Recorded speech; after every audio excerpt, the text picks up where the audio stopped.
الرئيس الجزائري عبد المجيد تبون يكرم نجم نادي مانشستر سيتي رياض محرز بعد تتويجه بدوري أبطال أوروبا، وينشر تغريدة يشيد بها بأخلاق محرز.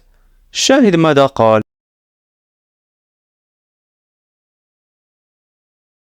وبعدما قدم الجناح الجزائري الطائر رياض محرز موسما استثنائيا مع النادي الأزرق السماوي نادي مانشستر سيتي الإنجليزي، حيث ساهم في 20 هدفا بين تسجيل وصناعة هذا الموسم، وتوج ثمار مجهوداته بالتتويج بدوري أبطال أوروبا.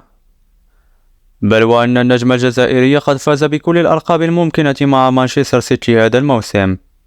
قد أعلن الرئيس الجزائري عبد المجيد تبون فور عودته من روسيا منح رياض محرز الوسام الذهبي من الدرجة الأولى، وقد جاء ذلك تكريما له على مجهوداته الكبيرة وتشريفه لمنتخب الشهداء.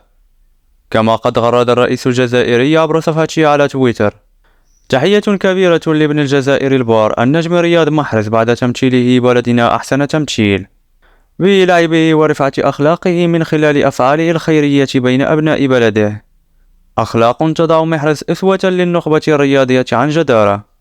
شارك معنا رأيك في التعليقات. ما رأيك بما فعله الرئيس الجزائري؟ وهل تعتقد أن محرز يستحق الوسام الذهبي؟